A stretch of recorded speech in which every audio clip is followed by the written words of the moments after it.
हमारे रोम रोम है, पुलकित हमारे रोम रोम है, आदि अनादि सतरोम है।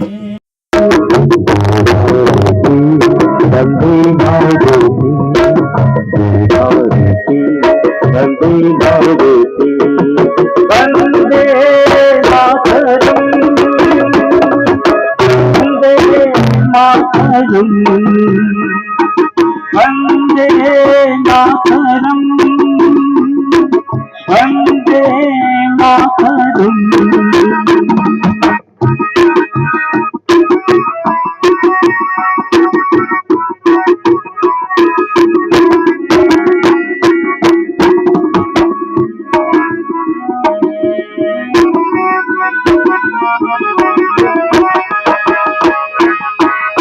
जिस भूमि के जन्म दिया राम ने, सीता सुनाई कहाँ सामने। जिस भूमि के जन्म दिया राम ने, सीता सुनाई कहाँ सामने। सीता सुनाई कहाँ सामने। पावन बनाया करो धाम ने,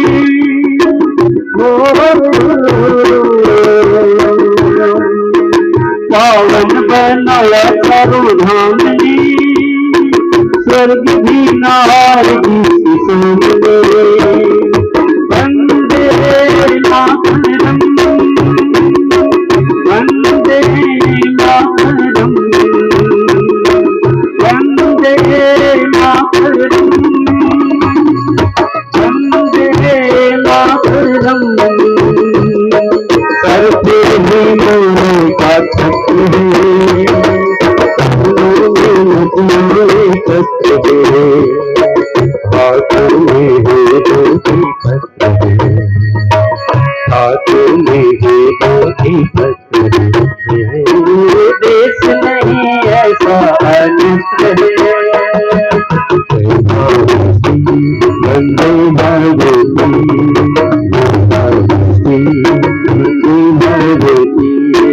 वंदे मातरम वंदे मातरम वंदे मातरम वंदे मातरम वंदे मातरम वंदे मातरम। सर पे ही मोरे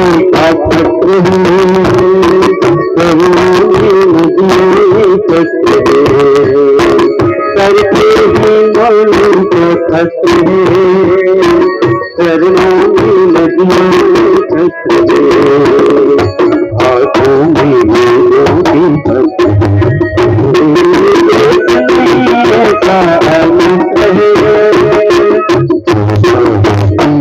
वंदे भारती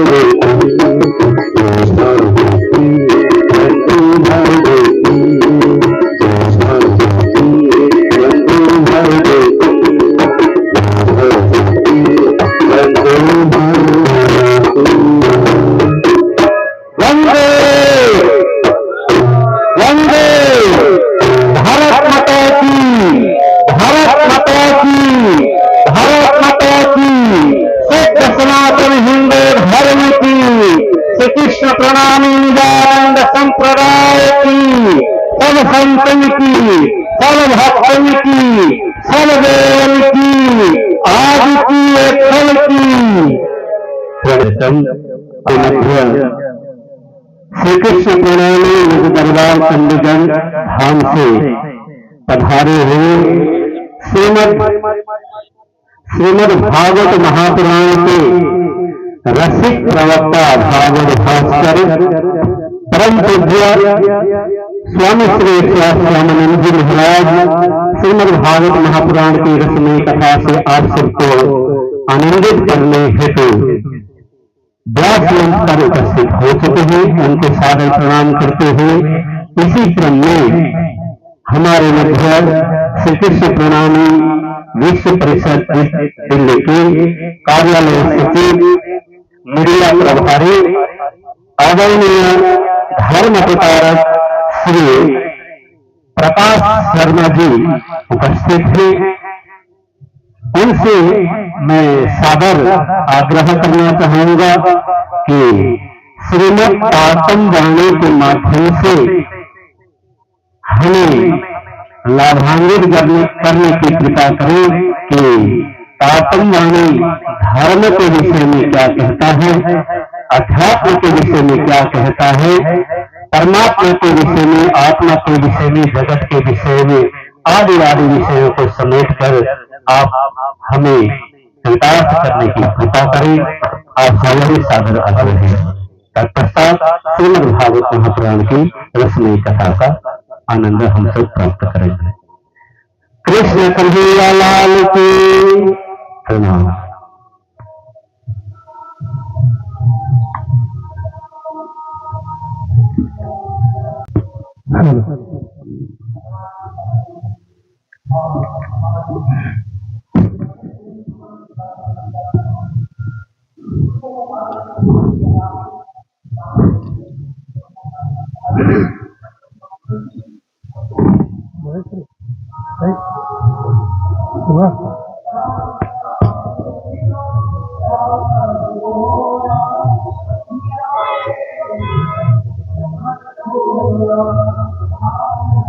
आनन्दकन्दं प्रभुदेव चन्द्रं ब्रजे स्वरूपेण पुरापि जातम् प्रवेश्य प्राप्तं प्रियप्राणनाथं परेशपूर्णं सततं नमामि। ब्रह्मा प्रिया जागरणाय जाता सर्वस्वपाता भवसिन्धुत्राता विज्ञानदाता निज धर्मधाता दिनैकबन्धो शरणं प्रपद्य दिनैकबन्धो शरणं प्रपद्ये। बोलो श्री सतगुरु महाराज की, प्राणनाथ प्यारे की, गुरु जी श्री 108 मंगलदास जी महाराज की।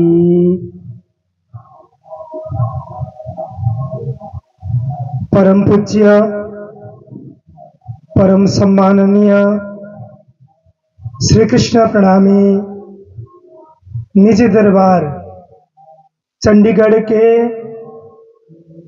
महाराज श्री 108 श्यामानंद महाराज जी इस श्री कृष्ण प्रणामी विश्व परिषद की ओर से दिल्ली एवं हरिद्वार एवं प्रयागराज प्रणामी मंदिर के संयुक्त द्वारा संचालित श्री कृष्ण प्रणामी विश्व धर्म संगम के नाम से इस महाकुंभ मेला प्रयागराज स्थित संचालन कार्यक्रम के संपूर्ण कार्यक्रम के सूत्रधार परम पूज्य श्री 108 श्री नारायण स्वामी जी महाराज हमारे इस कार्यक्रम और यह संपूर्ण कार्यक्रम में हर प्रकार से सेवा दे रहे हैं। ऐसे श्री प्रयास रसिक जी महाराज और इस कार्यक्रम में शुरू से ही साथ दे रहे हमारे श्री प्राणनाथ मिशन दिल्ली के डॉक्टर श्री शिव मंगल राम जायसवाल जी, जिनके साथ अभी तक शुरू से ही अभी तक साथ हो रहे इस कार्यक्रम में आदरणीय दीदी गीतांजलि जी एवं कल ही से श्रीमद् भागवत कथा जो सप्ताह व्यापी अलग अलग समय में इस श्री कृष्ण प्रणामी विश्व धर्म संगम में अलग अलग गुरुजनों का, संतों का भागवत और वाणी चर्चा के माध्यम से सभी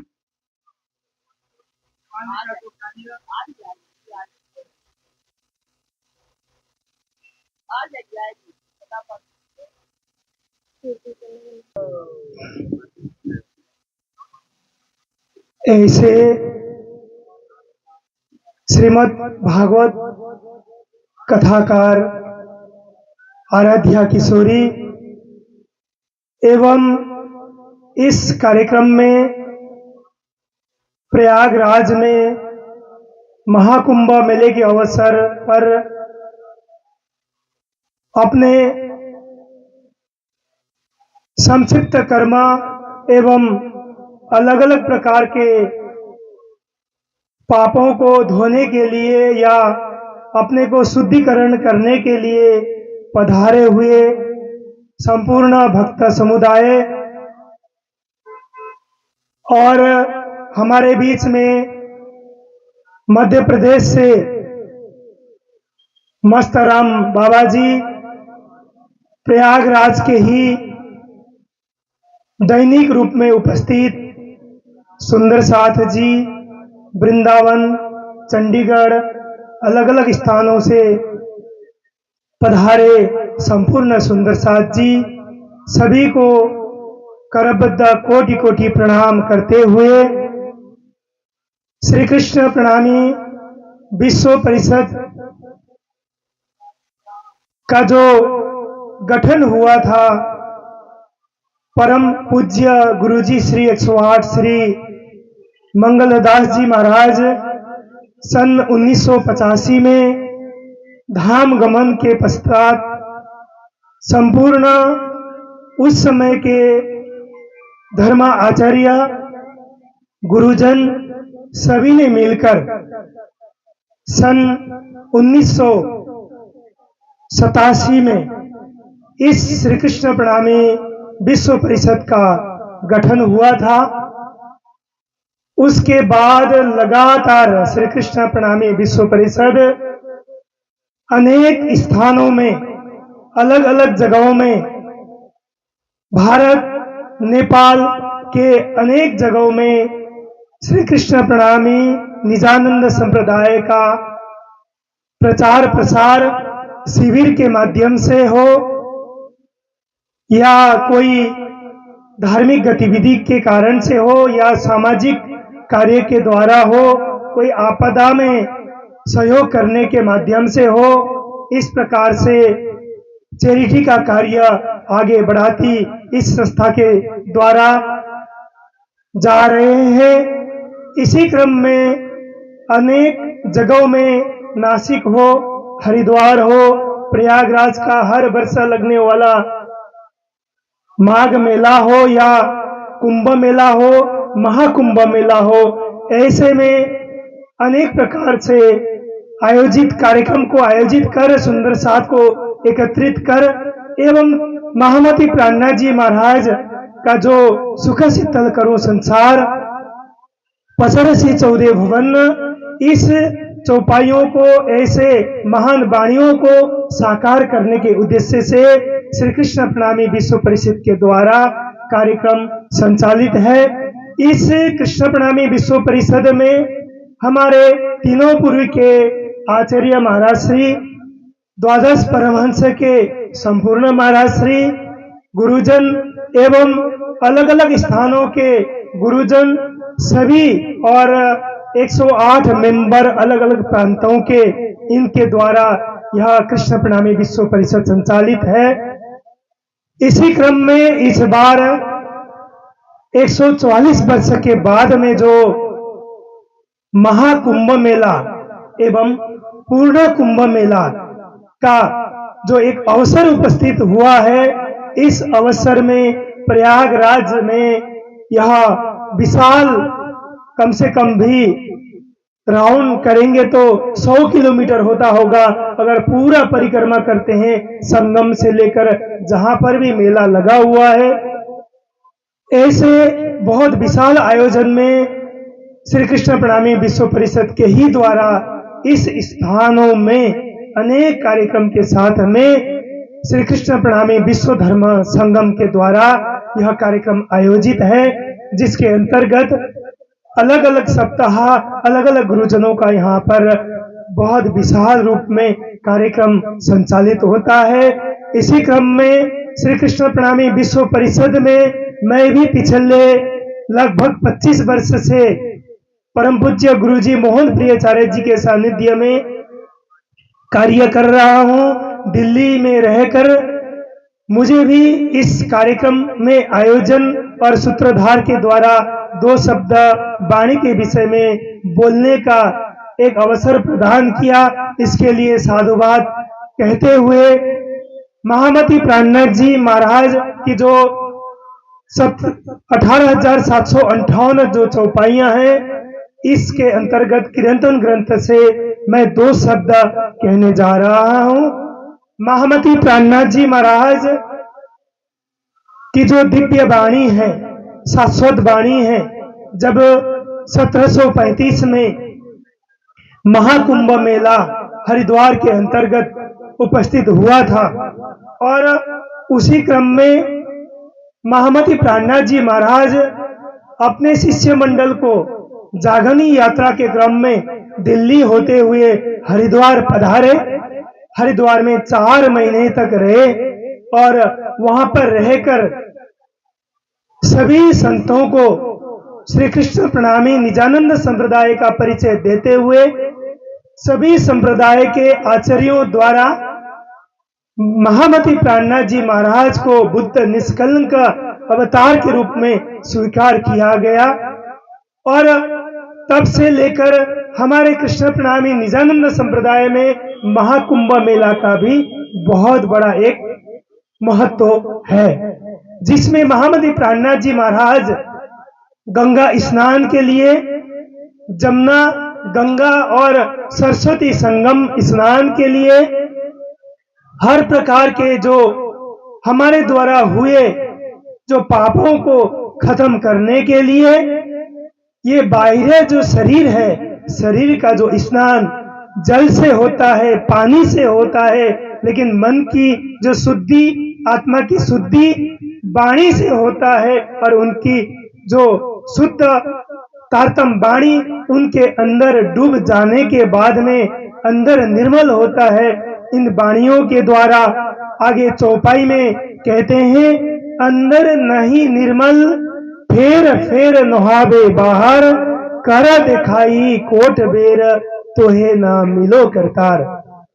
हे साथ जी, अगर हम सिर्फ बाह्य शरीर को स्नान करने के विषय में ही सोचते हैं, अगर हम अपने मन के कपट को क्लियर नहीं करते, साफ नहीं करते, मन के अंदर में जो कपट है, काम, क्रोध, छल, कपट, ईर्ष्या, द्वेष, ये सारी जो कपट है, इन कपटों के द्वारा हम ग्रसित हैं।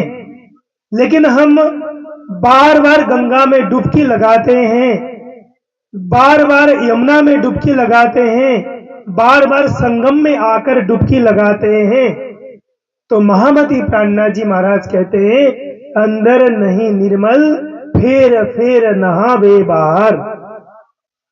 कैसे साफ हो? अंदर साफ करने के लिए तो हमें, अंदर पवित्र करने के लिए तो हमें जो हमारे अंदर अवगुण है, इन अवगुणों को दूर करना होगा। लेकिन कैसे कैसे दूर करें? काम को हम काम के द्वारा भक्ति के मार्ग में अवरुद्ध होते हैं, उसको हम कैसे दूर करें? क्रोध के द्वारा भक्ति के मार्ग में हम अवरुद्ध होते हैं, उसको कैसे दूर करें?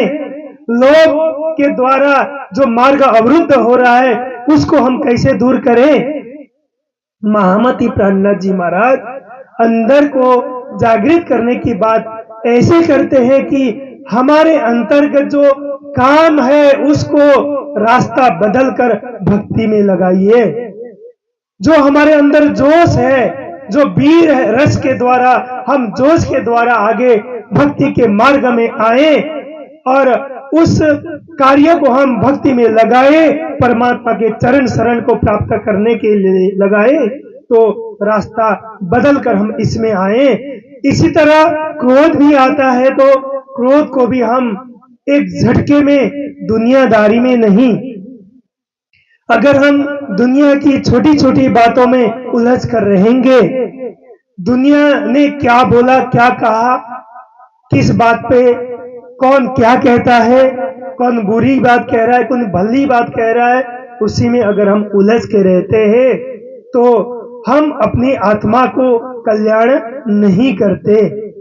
अगर हम उन चीजों को दूर करके अगर हम भक्ति के मार्ग में आगे बढ़ते हैं, महामती प्राणनाथ जी महाराज ने एक और उदाहरण दिया है, जिस प्रकार से ब्रजमंडल में गोपद बच्चा, जो गोपियों ने जिस प्रकार से एक गौ के जो पैर में जो निशान बना हुआ है, उस निशान के अंतर्गत में जितना पानी रहता है, हमें उस पानी को छलांग लगाने में जितना समय लगता है, उससे भी कम समय में इस माया को त्याग कर हमें आगे भक्ति में जुड़ना होगा।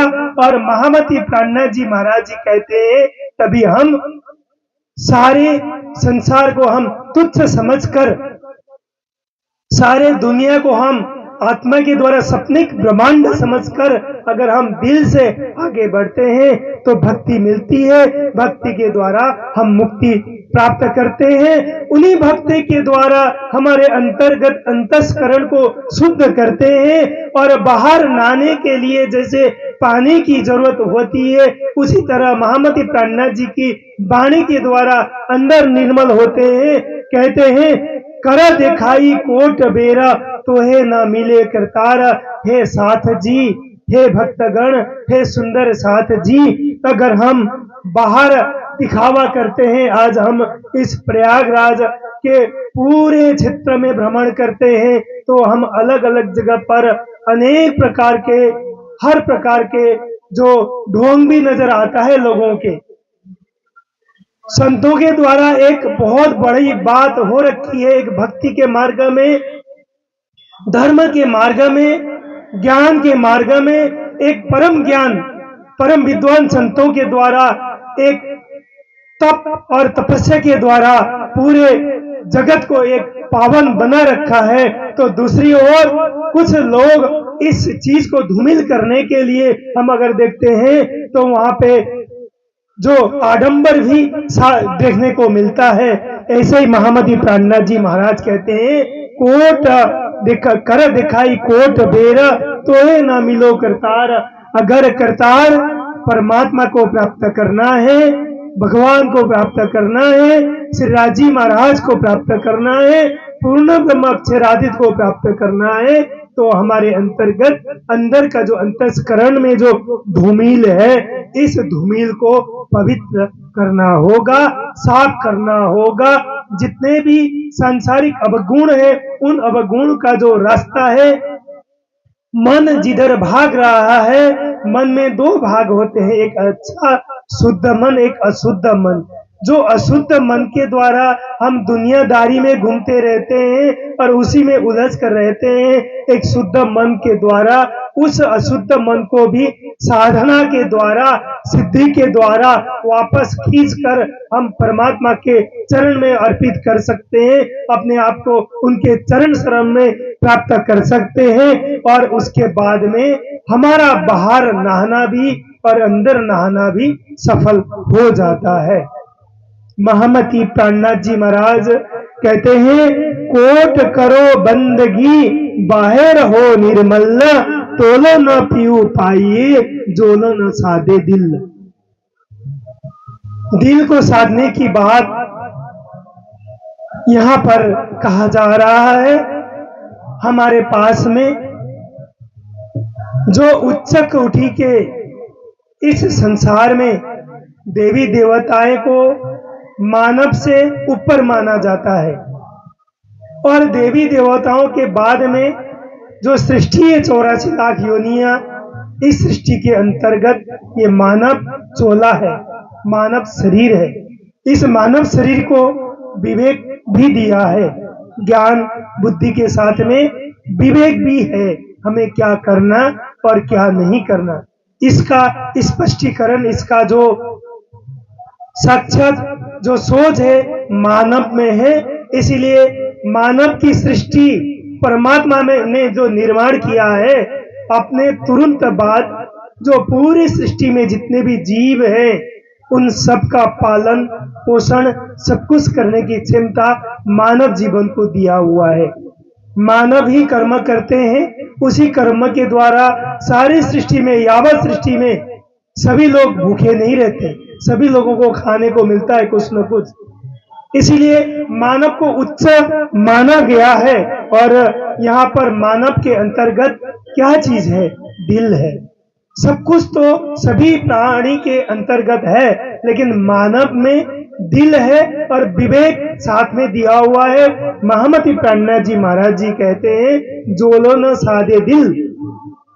अगर हमने अपने दिल को नहीं साधा, साध करके साधन के पथ पर लगाकर हमने इस दिल को सही कर्म के लिए, सही कार्य के लिए, सही कार्य को करने के लिए हमने अगर दिल को नहीं साधा, तो कहते हैं ओत करो बंदगी, बाहर हो निर्मल, तोलो न पियो पाइए। पियो परमात्मा श्री राज जी महाराज का सानिध्य प्राप्त नहीं होगा जब तक हमने अपने दिल को नहीं साधा है। इसीलिए हे साधक जी, हे भक्तगण, इस प्रयागराज में महामती प्राणनाथ जी महाराज की जो दिव्य वाणी है, इन दिव्य वाणियों के द्वारा, अलग अलग संतों के द्वारा यहाँ पर एक दिव्य संदेश दिया जा रहा है। दिव्य संदेश देने के क्रम में आज मुझे भी मौका मिला है। पूज्य परम पूज्य स्वामी श्री श्यामानंद जी महाराज जी का आदेश हुआ है और उनके आदेश के द्वारा 2 शब्द कहने का मौका मुझे मिला। महामती प्राणनाथ जी के वाणी के अंतर्गत से, वाणी चर्चा के माध्यम से कहने का मौका मिला। इसके लिए बहुत बहुत साधुवाद कहते हुए मैं अपने वाणी को चौपाई दोहराते हुए पूरा करता हूँ।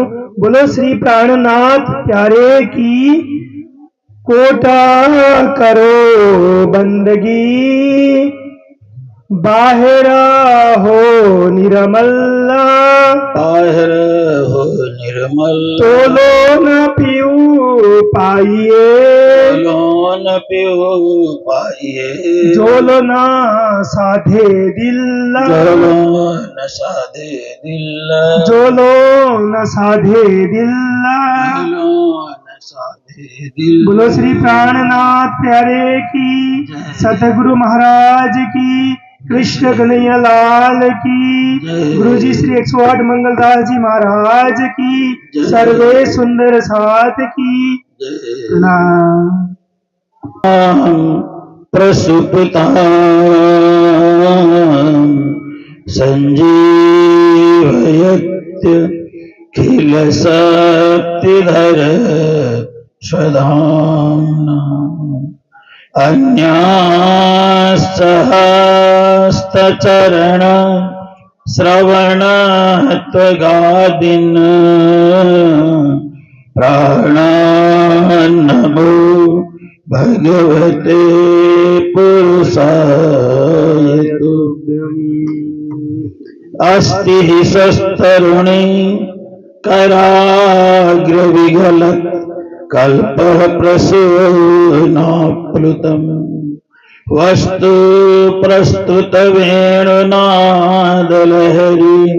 निर्वाण निर्व्याकुलम्, स्रस्त स्रस्त निबद्ध निविलसद गोपी सहस्रावृतम्, अस्तन्यस्तनतापवर्गमखिलम् दारुं किशोराकृतिः।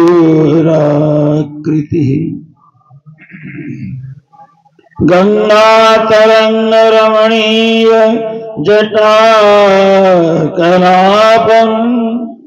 गौरी निरंतर विभूषित वामभागम्, नारायण प्रियमनंग मदापहारम्, वाराणसीं पुरपतिं भज विश्वनाथं त्रिवेणी माधवं सोमं भारद्वाजं च वासुकिं वन्दे अक्षयभटं शेषं प्रयागं तीर्थनायकम् ध्येयं सदा परिभवग्नमविष्टदोहम् तीर्थास्पदं शिवविरिञ्चिनुतं शरण्यम् भृत्यार्तिहं प्रणतपालभवाब्धिपोतं वन्दे महापुरुषते चरणारविन्दम् वन्दे महापुरुषते चरणारविन्दम्।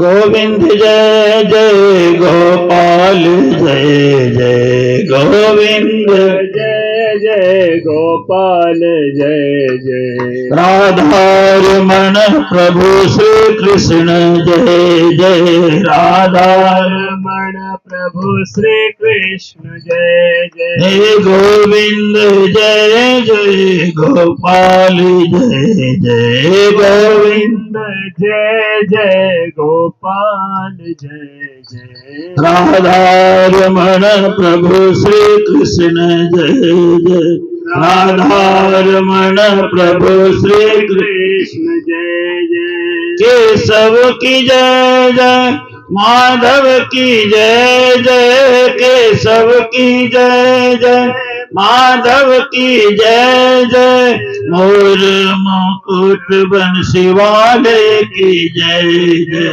मोर मुकुट बंसी वाले की जय जय गोविंद जय जय बोलो गोपाल जय जय गोविंद बोलो गोपाल जय जय राधारमण प्रभु श्री कृष्ण जय जय राधारमण प्रभु श्री कृष्ण जय जय गंगा की जय जय जमुना की जय जय गंगा की जय जय जमुना की जय जय भागीरथी त्रिवेणी की जय जय भागीरथी त्रिवेणी की जय जय गोविंद जय जय बोलो गोपाल जय जय गोविंद जय जय बोलो गोपाल जय जय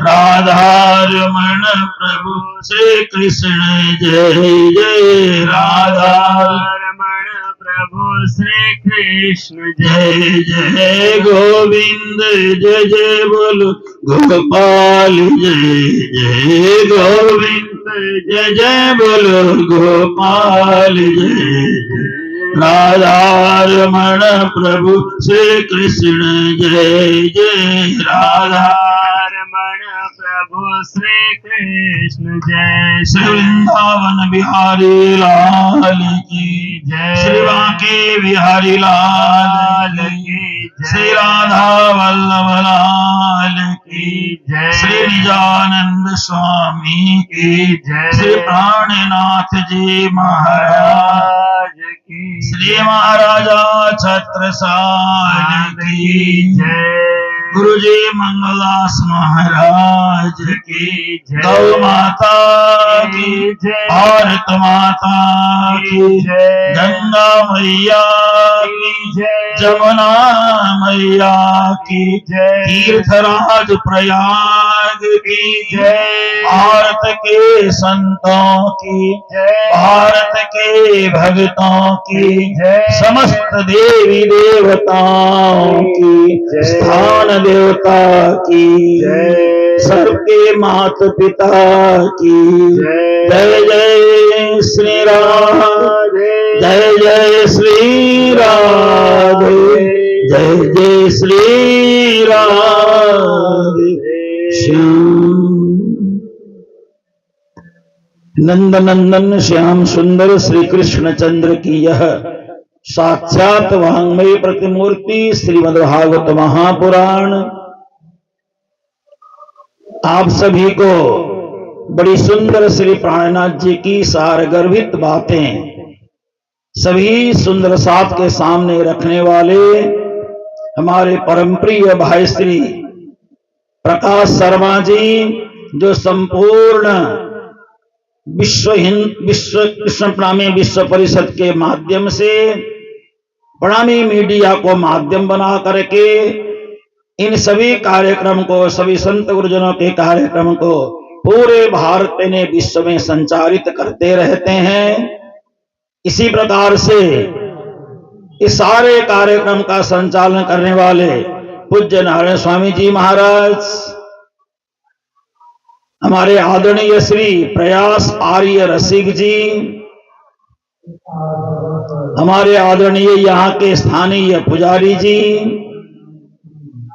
और आज ही हमारे बीच आए सर्वत्र भ्रमण करके धर्म प्रचार करते रहते हैं ऐसे आदरणीय श्री मस्त बाबा जी, आज मध्याह्न से जिनकी सुंदर कथा होने वाली है ऐसी श्री आराधना किशोरी जी, जिनकी कथा आज मध्याह्न से प्रारंभ होने वाली है, और हमारे प्रिय भाई युवराज प्रणामी जी, हमारे सुखविंदर जी, और यहाँ बैठे हुई बहन पूनम जी, उनके पतिदेव जी, उनके मित्रगण, और प्रयागराज शहर से आई भी हमारी अति प्यारी बहन रश्मि सिराना जी, और यह हजारों हजारों नहीं, लाखों लाखों नहीं, करोड़ों करोड़ों नहीं, अनंत अनंत श्रोता के रूप में विराजमान तीर्थ के अनंत देवी देवतागण और समस्त तीर्थवासी, कल्पवासी, बड़े बड़े नागा संतजन, बड़े बड़े मठाधीश, बड़े बड़े शंकराचार्य, आप सभी के चरणों में कोटि कोटि प्रणाम करते हुए करीब करीब 1 घंटे तक इस ज्ञान गोष्ठी के प्रवेशी में 2 शब्द रखने का मैं प्रयास कर रहा हूं, क्योंकि ये गंगा ज्ञान गोमती गुरुमती प्रयाग प्रेम प्रधान, ये प्रयाग प्रेम का प्रतीक है। यह तीनों नदियों का संगम है, और भारत ही एक ऐसा देश है जहां जगह जगह नदियों का संगम होता है। जहां नदियों का संगम होता है उसको प्रयाग कहा जाता है।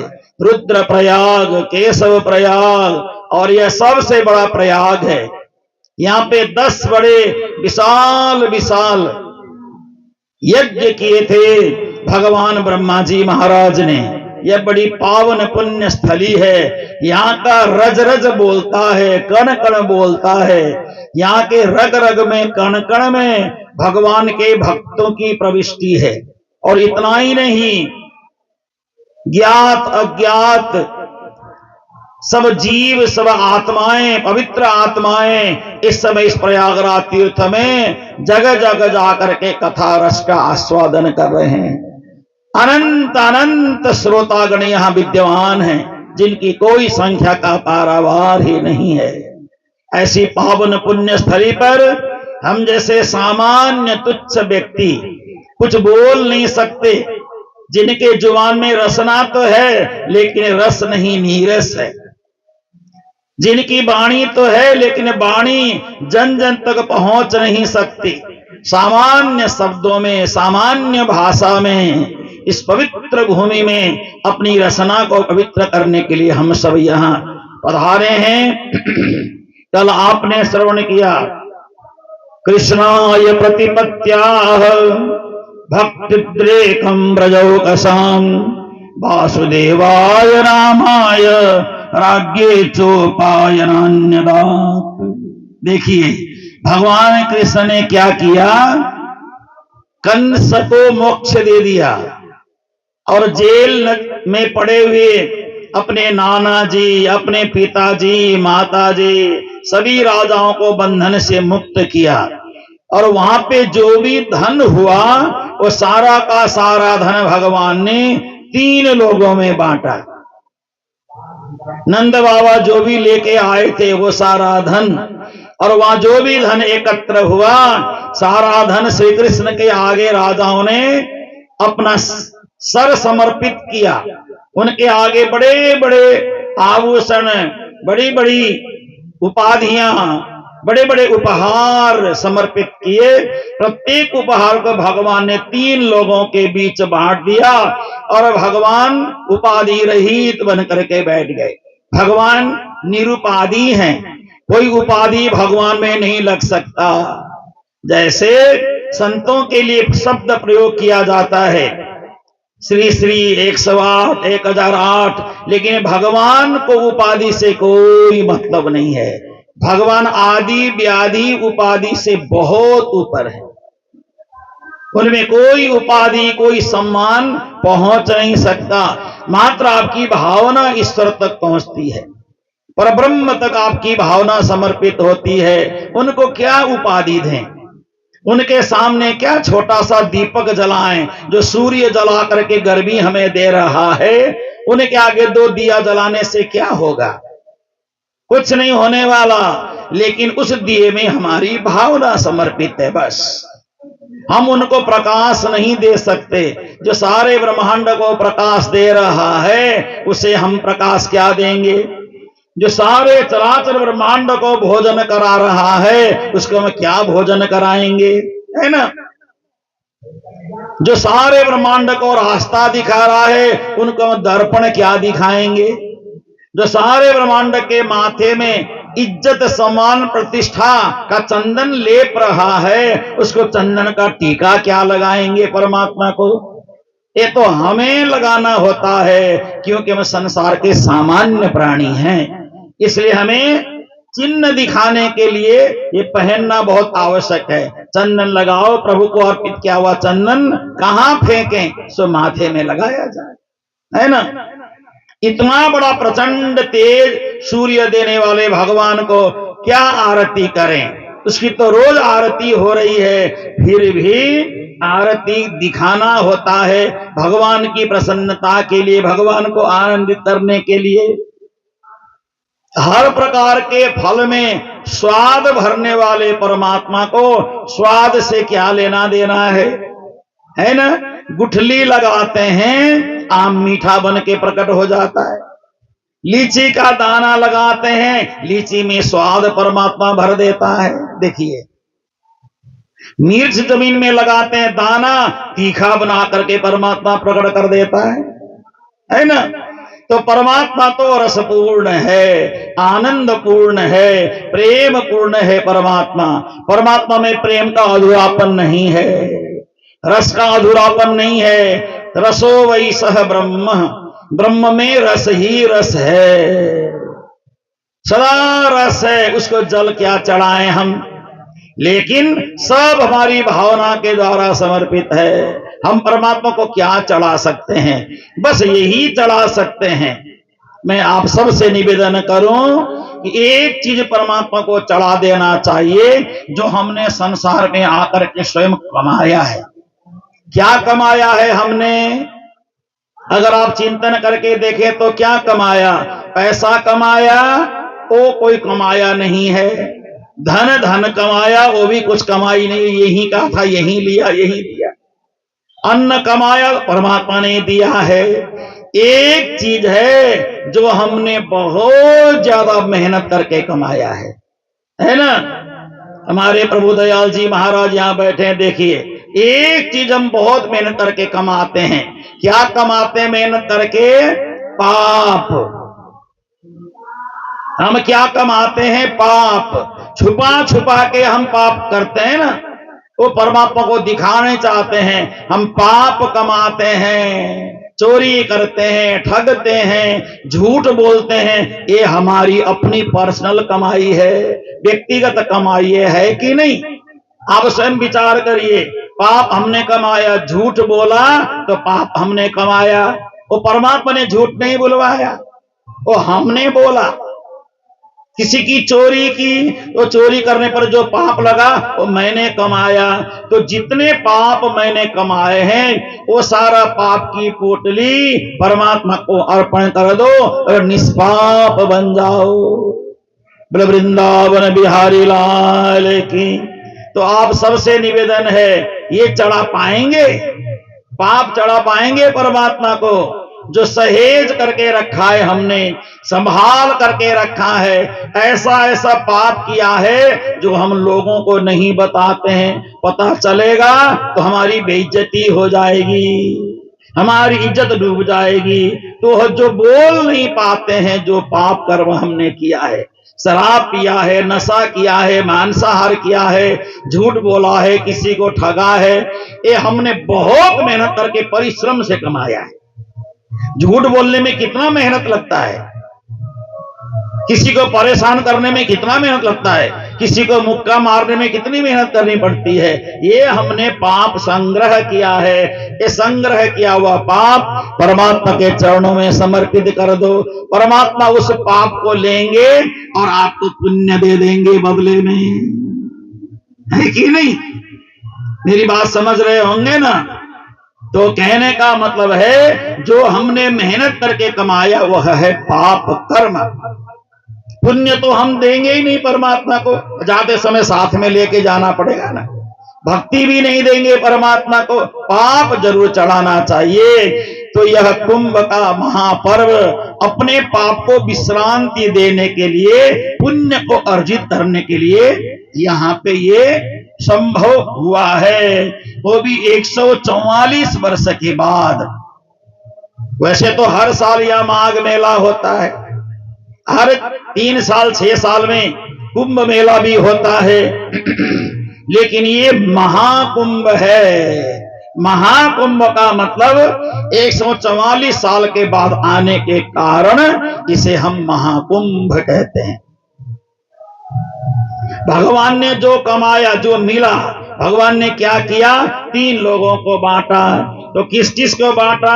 मैं नाम आपको बता देता हूं, किस किस को दिया परमात्मा ने। जो भगवान के पास इकट्ठा हुआ उनमें से सबसे पहले तो अपने पिता वसुदेव जी को दिया। पिताजी, ये मेरी पहली कमाई है, ये आप रख लो।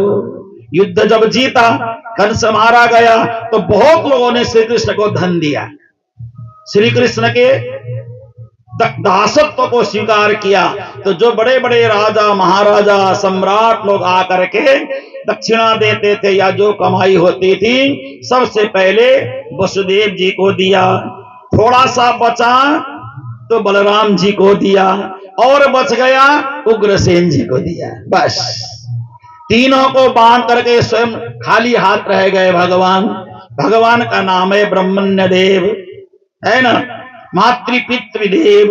भगवान सेवा करते हैं ब्राह्मणों की, भगवान सेवा करते हैं संत महात्मा गुरुओं की, और भगवान सेवा करते हैं दीन दुखी गरीबों की। तो भगवान ने सब लोगों को बांट दिया, अपने पास कुछ भी नहीं रखा। अब भगवान एक दिन कुब्जा के घर में गए। कुब्जा के घर में गए, बड़ा स्वागत सम्मान कुब्जा ने किया भगवान का। अनेक जन्मों का पुण्य फल उदय हुआ।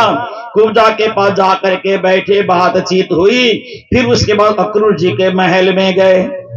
अक्रूर जी के महल में गए। अक्रूर भवनम कृष्ण सह रामोत्तव प्रभु किंचित चिकीर्षयन प्रागाद क्रूर प्रिय काम्यया। अक्रूर जी को प्रसन्न करने के लिए अक्रूर जी के पास गए। अक्रूर जी को कहा, हे अक्रूर जी, ये मथुरा के विषय में मैं तो कुछ भी नहीं जानता, अब आगे क्या क्या हमें करना चाहिए, यहाँ का राजा किसे बनाया जाए, क्योंकि मेरे को तो श्राप लगा है, मैं राजा नहीं हो सकता।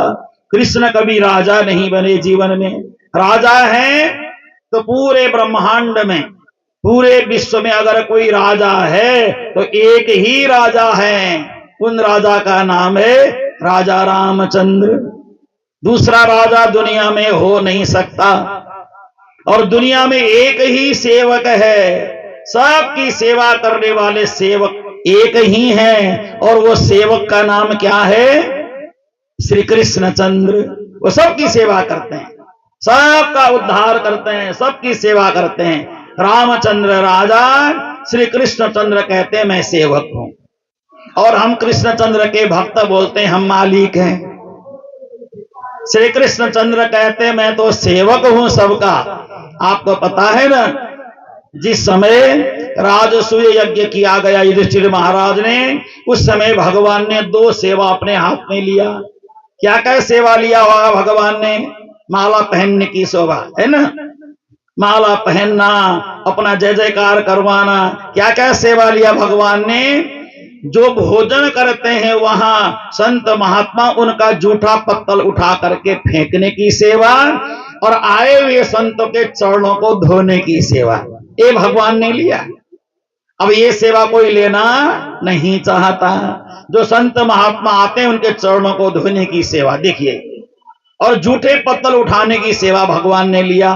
तो भगवान क्या करते हैं, जूठा पत्तल उठाते समय उनको पहचान जाते हैं ये भोजन का पत्तल किस महात्मा का है। तो वहां से प्रसाद उठा करके सब आरोग लेते हैं भगवान जूठन, है ना। सारा चराचर ब्रह्मांड भगवान का जूठन चाहता है, और भगवान संत महात्मा का जूठन स्वयं पाते हैं। ऐसे कृपालु हैं भगवान श्री कृष्ण चंद्र। और आपको पता होगा, जितने लोग युधिष्ठिर महाराज के यज्ञ में पधार रहे थे, संत महात्मा किसी का चेहरा वो देखते नहीं थे, सिर झुका के बैठते थे। जो भी दरवाजे में आ जाए, रुक्मिणी जल डालती, वो चरण धोते थे, फिर अंदर गए, फिर चरण धोया अंदर गए। सारे महात्मा श्री कृष्ण से अपना चरण धुला करके अंदर महल में प्रवेश कर रहे थे। एक संत का चरण धोने के बाद उन्हें चरण को नहीं छोड़ा। किसका नहीं छोड़ा होगा? एक संत के चरण को पकड़ करके ही रखा, छोड़ा ही नहीं।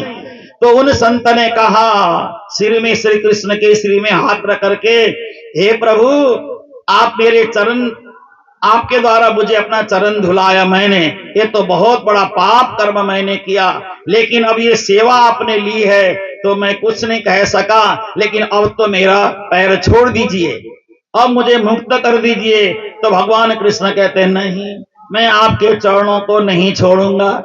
भगवान ने कहा मैं आपके चरणों को नहीं छोड़ूंगा। बहुत बार कहने के बाद भी कहा नहीं, मैं तो आपके चरणों को नहीं छोड़ूंगा।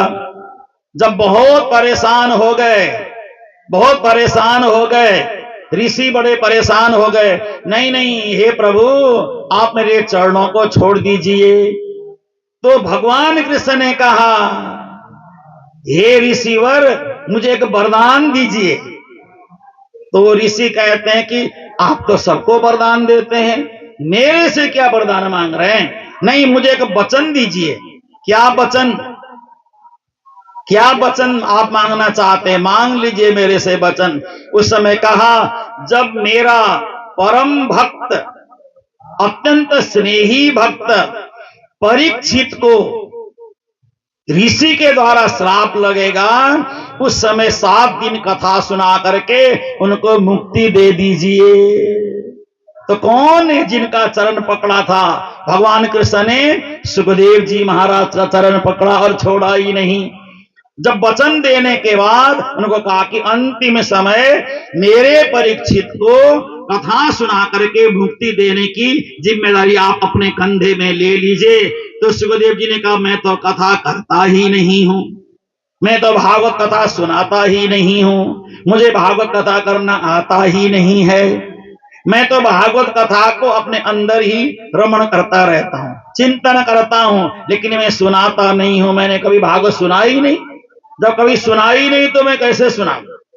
जो कथा सुनना जानते हैं उनसे करवाइए, मेरे को तो आती नहीं कथा। मैं तो कथा को अंदर ही अंदर स्वीकार करता हूं, पीता हूं, पान करता हूं।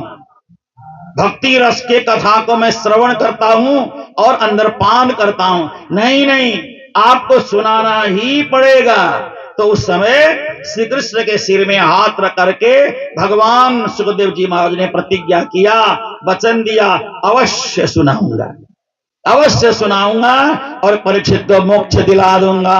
और एक कथा किया जीवन में सुखदेव जी ने। कितनी कथा की? एक। तो दूसरी कथा की ही नहीं कभी भी, एक ही कथा किया भगवान सुखदेव जी ने, है ना। जैसे मेरे जैसा कोई मूर्खानंद तो यही कहेगा ना, मैंने इतनी कथा की, इतनी कथा की, इतनी कथा की। लेकिन सुखदेव जी कहते हैं ये तो कृष्ण के कहने से किया, मैं तो ये भी करने वाला नहीं था। कथा का मतलब होता है अपने अंतर रमण करना, अपने अंदर चिंतन करना। व्याख्या नहीं होती है। भगवान के प्रेम की व्याख्या कभी नहीं होती। क्यों? घृत स्वादवत आनंद। कथा का मतलब है आनंद। आनंद की व्याख्या कैसी होती है? घी खाने की तरह होती है ना। आप लोग एक चम्मच घी खाना और बताना घी का स्वाद कैसा है। घी नमकीन है, घी मीठा है, चरपरा है, घी का स्वाद कैसा है? घी खा तो लेते हैं, स्वाद नहीं बता पाते हैं, है ना। एक चम्मच घी खाना, बताना घी का स्वाद कैसा है। मक्खन खाना, मक्खन का स्वाद कैसा है बताना। ऐसे ही परमात्मा की कथा जाने और अपने अंदर स्वीकार करें, हे प्रभु आपकी कथा तो मेरे ही लायक है, दूसरे के लायक तो है ही नहीं। लेकिन सुखदेव जी महाराज ने वचन दिया सो सुना दिया। और ऐसी सेवा श्री कृष्ण करते हैं, चरण धोने की सेवा और जूठा पत्तल उठाने की सेवा। कितनी बड़ी सेवा है ये। और इस तरह से भगवान श्री कृष्ण ने सब कुछ समर्पण कर दिया, अपने पास कुछ भी नहीं रखा। युद्ध जीतते हैं भगवान कृष्ण और देते हैं अपने बंधु बांधवों को। अब इसके बाद अक्रूर जी महाराज हस्तिनापुर जाते हैं। ये सारा प्रसंग यहाँ पे आता है। उसके बाद मैं संक्षिप्त में आगे बढ़ रहा हूँ। उसके बाद श्रीमद् भागवत का यह पूर्वार्ध पूर्ण होकर के उत्तरार्ध में अपन प्रवेश करेंगे। उत्तरार्ध में प्रवेश करते समय जरासंध से युद्ध होता है और द्वारकापुरी का निर्माण भगवान कराते हैं। बस इतना ही आप समझ लीजिए। इसकी विस्तृत व्याख्या जो शाम से कथा प्रारंभ होगी उसमें आराम से सुन लीजिए। मैं तो 5 दिन से यही सुना रहा हूं, 10वां स्कंद यही पूरा नहीं हो पा रहा है। तो मैं लंबी कथा करता नहीं हूं, 1 घंटे से ज्यादा मैं कथा करता नहीं हूं। 1 से सवा घंटा मेरा कथा करने का समय है, उससे लंबी कथा मैं करता नहीं हूं। तो इतना ही सुनाता हूं। और थोड़ी थोड़ी ज्ञान की बातें। मैंने पहले दिन जब बैठा तो कृष्ण जन्म किया, मुश्किल से यहां पहुंचा हूं, मुश्किल से आज तक यहां पहुंचा हूं, है ना। तो ये पूरी भागवत तो मेरे बस की बात ही नहीं, मैं सुना ही नहीं पाता हूं, ये थोड़ा थोड़ा सुना के छोड़ देता हूं मैं। तो उसके बाद भगवान श्री कृष्ण ने अभी उत्तरार्ध में प्रवेश करेंगे। जरासंध से युद्ध किया और 17वीं बार जाकर के 18वीं बार जाकर के द्वारिकापुरी का निर्माण किया। द्वारी द्वारी कह कृष्ण इति द्वारिका। प्रत्येक द्वार द्वार में जिधर 9 द्वार बने हैं ना द्वारिका के, प्रत्येक द्वार में श्री कृष्ण निवास करते हैं, इसलिए उसका नाम द्वारिका पड़ा। पृथ्वी में दो भूमि है, एक भूमि है अयोध्या, एक भूमि है द्वारिका, है ना। तो इसमें सबसे पहले 7 पुरियों में पहला नाम किसका आता है? अयोध्या, मथुरा, माया, काशी, कांची, अवंतिका, पुरी, द्वारावती चैव सप्तैते मोक्षदायिका। अगर किसी व्यक्ति की मृत्यु अयोध्या में हो जाता है तो उसको मुक्ति मिल जाती है।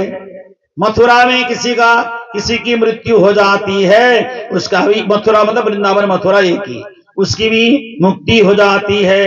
माया, ये कहाँ है मायापुरी? मायापुरी कहाँ है? कोई श्रोता में से कोई बता सकते हैं मायापुरी कहाँ है? आप मत बताइए, आपको पता है। मायापुरी कहाँ है? देखो इतने हजारों श्रोता बैठे हैं, कोई बता नहीं पा रहे हैं ना। मायापुरी कहाँ है? मायापुरी किसको कहते हैं? हरिद्वार, हरिद्वार का नाम मायापुरी है। अयोध्या, मथुरा, माया। माया का मतलब हरिद्वार है ना। तो हरिद्वार में किसी की मृत्यु हो जाए उसको भी मुक्ति मिल जाती है। क्यों? हरिद्वार पूरे विश्व में एक ऐसी भूमि है जहां पे कभी बांग नहीं होता है। हरिद्वार एक ऐसी भूमि है जहां सुबह सुबह अजान का उच्चारण नहीं होता है और पूरे हरिद्वार क्षेत्र में मारकाट नहीं होता है, किसी जीव की हिंसा नहीं होती है। हरिद्वार के उतने क्षेत्र में जीव हिंसा नहीं होती है, किसी जानवर को मारा नहीं जाता है, इसलिए परम पवित्र भूमि है हरिद्वार। और हरिद्वार से ही गंगा जी इधर बहती हुई आती हैं। बड़ी परम पावन भूमि है हरिद्वार। अयोध्या, मथुरा, माया, उसके बाद काशी। काशी का मतलब तो ये वाराणसी। उसके बाद कांची, कामकोटि तीर्थ है। और काशी, कांची, अवंतिका मतलब उज्जैन, अवंतिका उज्जैन, पुरी, द्वारावती चैव, उसके बाद द्वारकापुरी है ना। ये 7 पुरियां हैं, अयोध्या, मथुरा, माया, काशी, कांची, अवंतिका, पुरी, द्वारावती चैव, ये 7 पुरियां हैं। तो अब आपको लग रहा है कि प्रयागराज क्या है? ये प्रयागराज तीर्थराज है, पुरी से अलग तीर्थराज है, तीर्थों के राजा। इस समय कुंभ के समय में अयोध्या, मथुरा, माया, काशी, कांची, अवंतिका, पुरी, द्वारावती सारे तीर्थ यहीं पर हैं। इस समय यहीं पर आए हुए हैं, है ना प्रयास रसिक जी? ऐसा नहीं है, इस समय सारे तीर्थ यहाँ हैं। ये 1.5 महीने के लिए सारे तीर्थ यहीं मौजूद होते हैं। इसलिए आप यहाँ पे 1.5 महीना रहने का मतलब आपने 7 पुरी का निवास कर लिया। श्री वृंदावन बिहारी लाल की। अब काल यवन को भगवान ने भस्म किया है, राजा मुचुकुंद को जागृत किया है भगवान ने। हे राजा मुचुकुंद, आप उठ जाइए। राजा मुचुकुंद को भगवान ने ज्ञान दिया। हे मुचुकुंद जी, आप सत्ययुग से सो रहे हैं, कितना सोएंगे? उठ जाग मुसाफिर, भोर भई अब रैन कहाँ जो सोवत है। उठ जाग मुसाफिर, हो जागत है सो पावत है, जो सोवत है सो होवत है, जो जागत है सो पावत है। जाग मुसाफिर, भोर भई अब रैन कहाँ जो सोवत है। उठ जाग मुसाफिर, भोर भई अब रैन कहाँ जो सोवत है। तुक नींद से आखियाँ खोल जरा और ध्यान प्रभु का ही लगा। दुख नींद से अखियाँ खोल जरा तो अपने प्रभु ध्यान लगा। यह प्रीत करन की रीत नहीं धनी, जागत है तू सोवत है। यह प्रीत करन की रीत नहीं प्रभु, जागत है तू सोवत है। देखिए, हमें जगना है, जाग जाना है, जागृत होना होगा ना। मुचुकुंद जी को जगाया कैसे, आप सबको पता ही होगा, कथा में विस्तार से फिर सुनते रहिएगा। क्योंकि काल यवन भगवान के पीछे पड़ा। काल यवन, यवन लोग तो पहले से ही थे, यवन लोग आज से नहीं, ये हजारों साल से यवन लोग हैं, लेकिन यवन लोगों को बढ़िया से स्थापित किया गया 1400 साल पहले। थे तो पहले से ही यवन, यवन का मतलब होता है मुसलमान, ये पहले से ही थे। अब इनको अच्छी तरह से स्थापित आज से 1400 साल पहले पैगंबर ने आकर के इनको स्थापित किया। तब से ये पूर्ण दृढ़ होकर के विश्व में अपना दबदबा बनाने लग गए, है ना, दबदबा विश्व में बनाने लग गए, लेकिन थे पहले से। तो श्री कृष्ण ने भी उस यवन का मुख नहीं देखा। देखिए श्री कृष्ण आगे आगे भागते हैं, लेकिन मुड़ करके यवन को नहीं देखा। इसलिए यवन को न देखें तो अच्छा है। प्रातः काल कोई यवन दिख जाए आपको, तो हमारे इष्ट श्री कृष्ण ने भी यवन को नहीं देखा, तो हम भी क्यों देखें। दिख जाए तो आंखें फेर लो, अपने मार्ग में चलते रहो प्रभु का नाम लेकर के। जितना बन सके यवन को न देखो। तो काल यवन, जो यवन होते हैं ये काल की तरह होते हैं। मारना, काटना, हिंसा करना, हत्या करना इनका धर्म है। कृष्ण को मारने के लिए जा रहा है काल यवन। तो कृष्ण जाकर के चलते चलते चलते गए और अपनी पीतांबर जो मुचकुंद गुफा है वह मुचकुंद राजा को उड़ा दिया। उड़ा करके स्वयं छुप गए। मुचकुंद को वरदान मिला हुआ था कि राजा मुचकुंद को जो भी पहली बार तुम्हें जगाएगा, तुम्हारी आंख से अग्नि की ज्वाला निकलेगी, सामने वाला जल करके राख हो जाएगा। और काल यवन को वरदान मिला हुआ था किसी भी यदुकुल के द्वारा तुम्हारी मृत्यु नहीं होगी। अब ये सब ज्ञान तो श्री कृष्ण को ही संभव था ना, सबको ज्ञान था नहीं। तो श्री कृष्ण ने जाकर के पीतांबर उड़ा दिया और काल यवन ने जाकर के लात मारी। मुचकुंद जग गए, ज्वाला निकली, जल करके काल यवन राख हो गया। और भगवान ने आकर के मुचकुंद को ज्ञान दिया। जन्म जन्मन्यंतरे राजन सर्वभूत सुरितमः भूत्वा द्विजभरस्त्वं वै मामुपेष्यसि केवलम। हे मुचकुंद राजा, अभी आपकी इच्छा थोड़ी सी अधूरी रह गई है। कलियुग में आपको ब्राह्मण के घर जन्म लेकर के मेरे धर्म का प्रचार करना होगा, मेरे पदों की रचना करके लोगों को मोक्ष मार्ग का पथ का प्रदर्शक बनाना होगा, फिर आपको मोक्ष मिल जाएगा। तो मुचकुंद राजा कलियुग में क्या बन करके आए? नरसिंह मेहता बन करके आए। प्राण जी ने वाणी में नरसिंह मेहता की बड़ी बड़ाई की है ना। नरसिंह वचन, नरसिंह जी के वचनों को सुनो समझो, ऐसा बोला है प्राण जी ने। तो नरसिंह मेहता बन करके आए और श्री कृष्ण की कथा सुना करके उन्होंने साक्षात रास का दर्शन भगवान शंकर के साथ जाकर के रास का, अखंड रास का दर्शन भी कर लिया था। ऐसे नरसिंह मेहता। और नरसिंह मेहता कहाँ के रहने वाले थे? जूनागढ़। जूनागढ़ है ना, जूनागढ़ यानी गुजरात में जूनागढ़ करके एक जगह है, वहां पे नरसिंह मेहता रहे। अपने भक्ति का खूब प्रचार किया उन्होंने। तो ऐसे नरसिंह मेहता को उद्धार किया। अब इधर भगवान की प्रेरणा से सबसे पहले आनरताधिपति श्रीमान रैवतो देव रेवती सुताम ब्राह्मण प्रेरित अपराधाद बलायेति पुरोदितम। ब्राह्मण की प्रेरणा से प्रेरित होकर के आनर्त देश के राजा श्रीमान रैवत की पुत्री रेवती के साथ किसका विवाह हुआ? भगवान बलराम जी का विवाह संपन्न हुआ।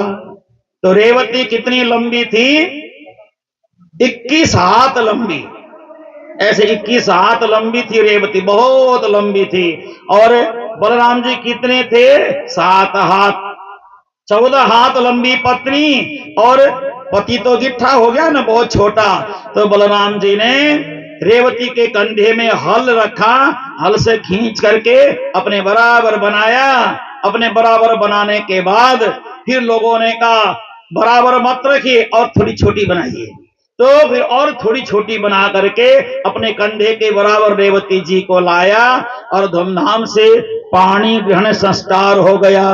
अब इधर भगवान भीष्मक सुताम रुक्मिणीम रुचिराननाम राक्षसेन विधानेन उपहेम इति श्रुतम। राजा ने प्रश्न किया, हे प्रभु मुझे कृपा करके बताइए भगवान श्री कृष्ण ने राक्षस विधि से रुक्मिणी जी के साथ विवाह क्यों किया? तो उन्होंने बताना शुरू किया, राजा शिल भीष्म को नाम विदर्भाधिपतिर्महान तस्या पंचा भवन पुत्रा कन्यका च वराननः रुक्मग्रजो रुक्मरथो रुक्मबाहुरनन्तरः रुक्मकेशो रुक्ममाली रुक्मिण्येषा स्वशासती। है ना, रुक्मिणी जी के 5 भाई थे बड़े, रुक्मिणी जी के 5 भाई, तो सबसे बड़े भाई का नाम था रुक्मी। रुक्मी के बाद रुक्मरथ, रुक्मबाहु, रुक्मकेश, रुक्ममाली और सबसे छोटी बेटी थी रुक्मिणी।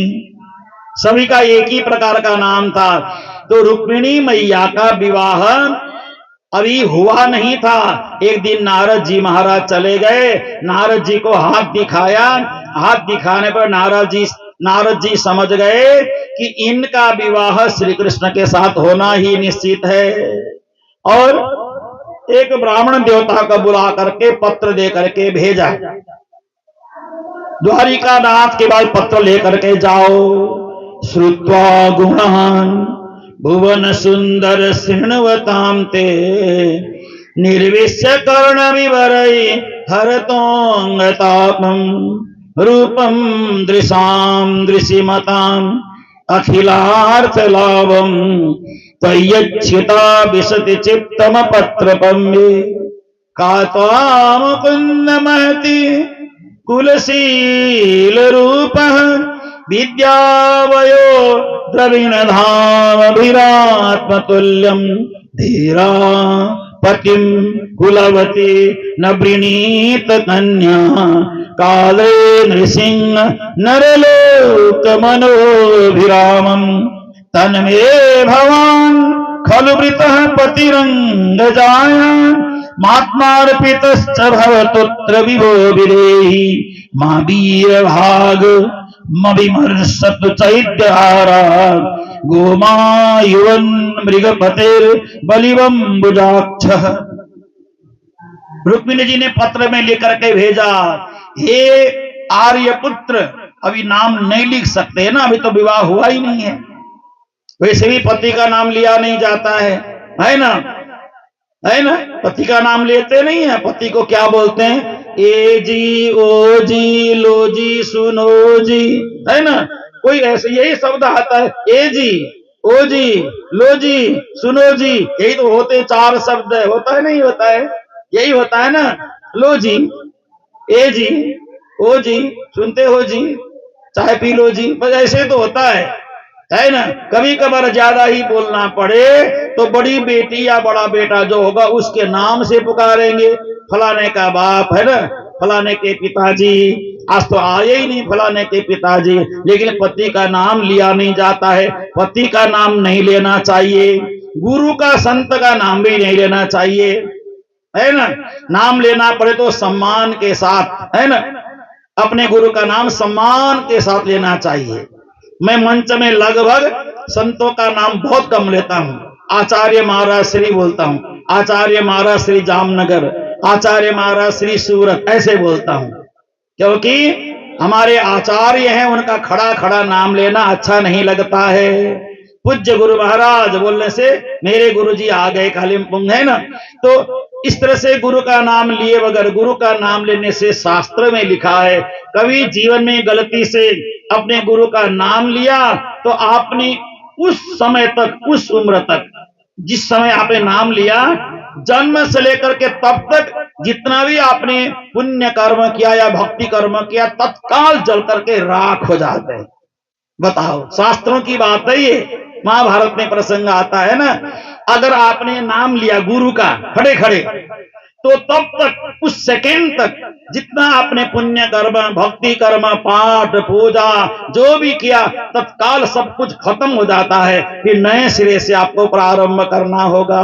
इसलिए गुरु नाम पतिर नाम, है ना। गुरु का नाम, पति का नाम कदापि नहीं लेना चाहिए, गलती से भी नहीं लेना चाहिए।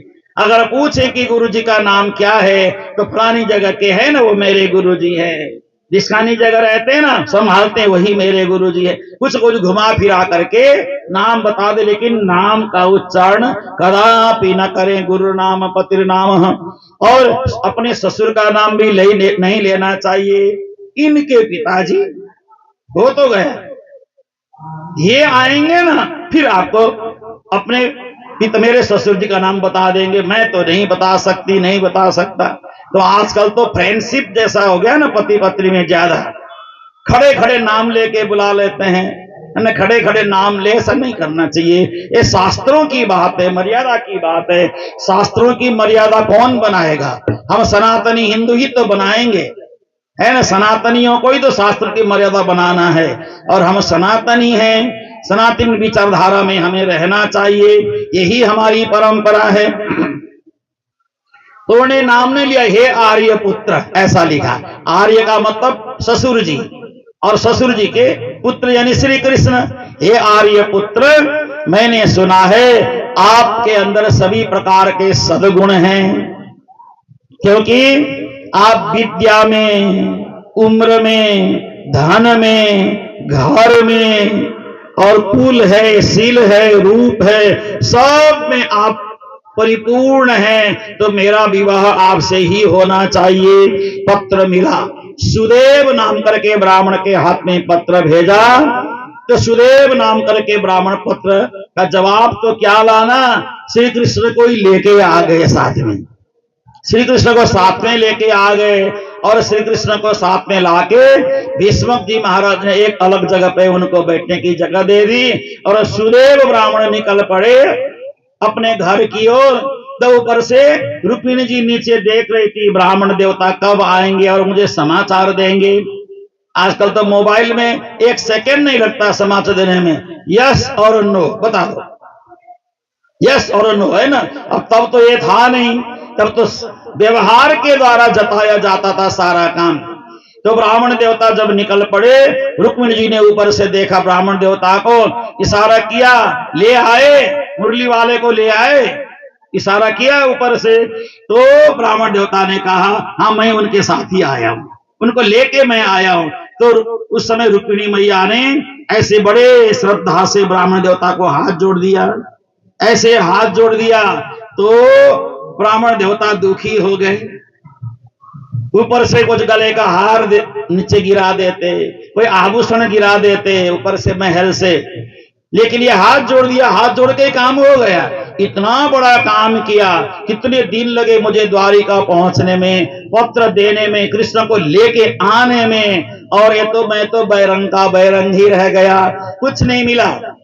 ऐसा सोचते सोचते घर पहुंच गए।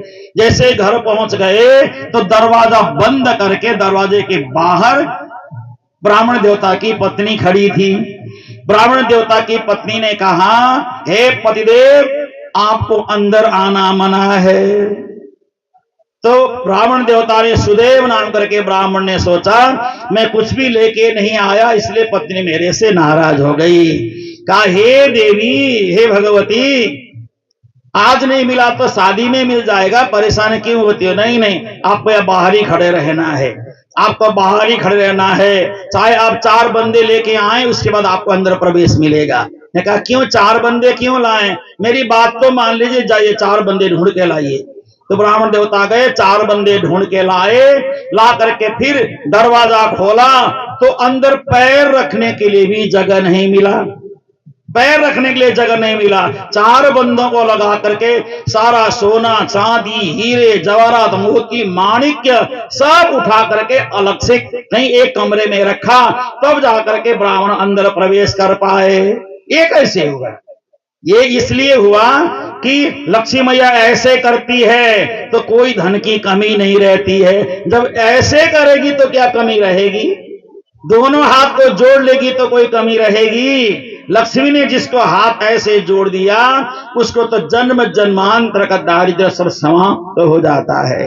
रुक्मिणी जी ने हाथ जोड़ दिया, नहीं तो लक्ष्मी तो इतना ही करती है ना, एक हाथ में कमल, एक हाथ में ऐसे, धन की वर्षा एक हाथ से हो जाती, जब दोनों हाथ जुड़ जाएं तो बरसात तो क्या ओले ही पड़ जाएंगे धन के, कोई समस्या तो होगी ही नहीं। तो ऐसे लक्ष्मी जी की कृपा हो गई। अब समय पा करके भगवान श्री कृष्ण के साथ रुक्मिणी का विवाह हुआ और वहां से द्वारिका चले गए। अब सब प्रसंग संक्षिप्त में आप सभी के सामने रख रहा हूं। और वहां जाने के बाद भगवान श्री कृष्ण ने विधि विधान से रुक्मिणी जी के साथ विवाह विधि संपन्न की। स्वस्ति वाचन पढ़ा गया। स्वस्ति न इंद्रो वृद्धश्रवाः स्वस्ति न पूषा विश्ववेदाः स्वस्ति नस्तारक्ष अरिष्टनेमिः स्वस्ति नो बृहस्पति ददातु, है ना। विधि विधान से विवाह विधि संपन्न हो गई। संपन्न होने के बाद और भगवान श्री कृष्ण ने अन्यान्य 16,107 कन्या से और विवाह किया। ये सब प्रसंग फिर कभी सुनाएंगे अगले 12 साल बाद कुंभ मेले में। अभी यही छोड़ देते हैं प्रसंग को, क्योंकि समय को ध्यान में रखना है। तो इस बार संक्षिप्त में ही मैंने थोड़ी थोड़ी बातें आप सभी के बीच रखी। और समय पा करके श्री कृष्ण की सबसे बड़ी धर्म पत्नी जी देवी जी रुक्मिणी जी के गर्भ से एक बेटे का जन्म हुआ, है ना। और प्रद्युम्न जी उनका नाम रखा गया। प्रद्युम्न के बेटे का नाम हुआ अनिरुद्ध और अनिरुद्ध की पत्नी का नाम है उषा। इस तरह से विवाह हो गई। तो भगवान की 16,107 पत्नियों को ईर्ष्या हो गई। भगवान कृष्ण तो पक्षपात करते हैं, है ना। रुक्मिणी जी को तो पटरानियों को तो 8-8 बच्चे 10-10 बेटा 1-1 बेटी दे दिया। कृष्ण के 8 पटरानियों से 10-10 बेटे थे और 1-1 बेटी थी, है ना। तो 10-10 बेटे, आप 1 के 10 बेटे के हिसाब से हिसाब करो कितने बेटे हो गए, है ना। तो बाकी 16,100 को बड़ी ईर्ष्या हो गई। एक दिन इन्होंने सबने आकर के कहा, हे प्रभु, हमें भी तो एक पुत्र तो हमें भी होना चाहिए, वंश चलाने वाला एक पुत्र तो हमें भी होना चाहिए। पटरानियों के पास 10-10 बेटे हैं, हमारे पास एक भी नहीं है। भगवान ने कहा कोई बात नहीं, तुम्हारी इच्छा भी पूरी हो जाएगी। तुम लोग अपने अपने महल में जाओ और निवास में विश्राम करो और परमात्मा सब पूरा करेंगे, उनसे आशीर्वाद मांगो। और जाकर के लेट गए, सो गए। प्रातः काल उठे तो सभी 16,100 रानियों के बिस्तर में 10-10 बेटा 1-1 बेटी लेटी हुई मिली। सभी के 16,108 पत्नियों के 10-10 बेटा 1-1 बेटी हो गई। कृष्ण का परिवार कितना बड़ा हो गया, बहुत बड़ा परिवार हो गया ना श्री कृष्ण का। तो एक दिन नारद जी महाराज श्री कृष्ण तो बड़े दुखी होंगे, शादी करके परेशान हो रहे होंगे। नारद जी गृहस्थ आश्रम देखने के लिए आए। गृहस्थ आश्रम देखते समय नारद जी अचंभित में पड़ गए। सभी के महल में श्री कृष्ण बैठे हैं, सभी के, कोई ऐसा नहीं जिसके महल में श्री कृष्ण न हो।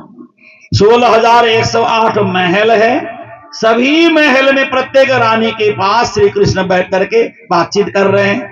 तो नारद जी महाराज अचंभित हो गए, हे श्री कृष्ण, आपका गृहस्थ आश्रम जैसा किसी का गृहस्थ आश्रम है ही नहीं, ना हो सकता है।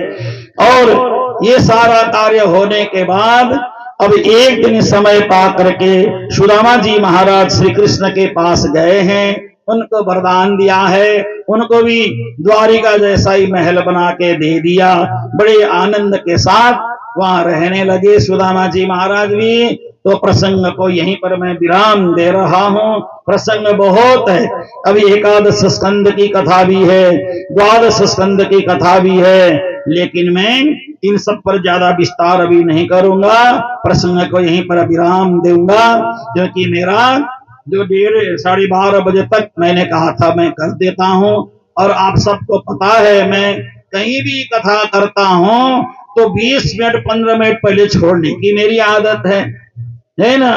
कथाकार लोग बोलते हैं कि समय कम है, मेरे को यही भी ज्यादा हो गया समय। ज्यादा समय करके भी क्या करें, मेरे को 1-1.5 घंटा तो मेरा बहुत लंबा समय है, बहुत ज्यादा हो जाता है समय। तो मैं अपने शब्दों को, वाणी को यहीं पर विराम दे रहा हूं। कुंभ मेला का यह परम पावन पर्व मेरे भाग्य में लिखा था, मैंने प्राप्त किया। मेरे सौभाग्य में था तो मुझे प्राप्त हुआ। वैसे प्रयागराज में तो मैं बहुत साल से आ रहा हूं। बहुत साल का मतलब बहुत ज्यादा तो नहीं हुआ, फिर भी 79 से मैं लगभग प्रयागराज आता हूं। 79 से 79 यानी 79 से मैं आ रहा हूं। तब से मैं प्रयागराज आता ही रहता हूं। तो कितने साल हो गए? 79 से लेकर के अभी 2025 तक, है ना? कितने साल हो गए युवराज जी? हाँ, 45 साल से आ रहा हूं यहाँ तो। और लगभग पहला कुंभ मैंने यहाँ का पूरा 1 महीने तक हम लोग रहे थे। 1989 में 89 में हम लोग यहाँ 1 महीना तक रहे थे। 1 महीना 89 में। उस समय का छौलदारी बना होता था ऐसे लंबा, उसी में हम सब लोग उसी में नीचे ये पराली डाल करके सोते थे। उसके पास उस समय हमारे पास गाड़ी भी नहीं थी, कुछ भी नहीं, सब पैदल चलते थे। बड़े बड़े संतों के पंडाल में आना जाना होता था। उस समय बड़े बड़े साधु, उस समय के संत महात्माओं से हम लोग मिलते थे। उस समय चंद्रा स्वामी भी थे, आए थे, उनसे भी मिलने गए थे हम लोग। पायलट बाबा से मिलने गए थे।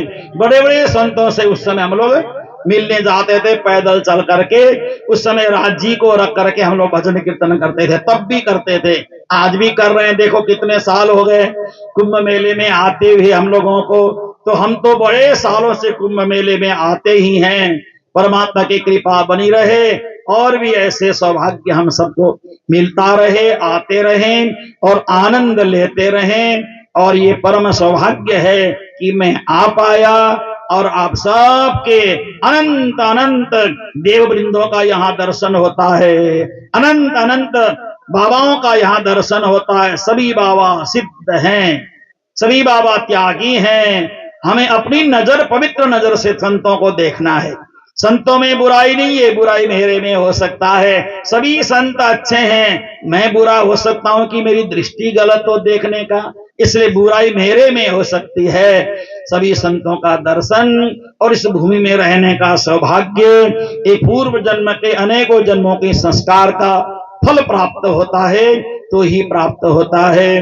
तो ऐसा सुंदर अवसर 5-6 दिन व्यतीत हुआ और हमारे पूज्य नारायण स्वामी जी महाराज और हमारे प्रयास रसिक जी जो महीने से रह करके सारी सेवा को संभाल रहे हैं। क्या चाहिए?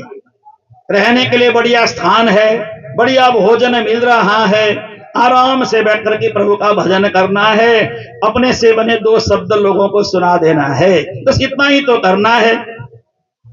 इतना कर रहे भी लोग अगर हम असुविधा बोलेंगे तो सुविधा हमें तो कहाँ मिलने वाली है, तो ज्यादा सुविधा तो मिलेगी नहीं।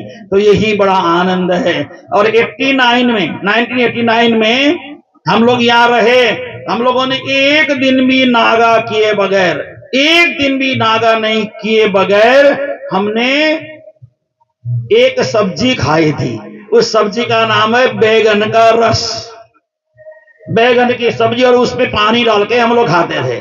और कोई सब्जी उस समय मिलती नहीं थी। सुंदर साहब को बोलते थे सब्जी लेके आना, एक बोरी बैगन ला के गिर देते थे।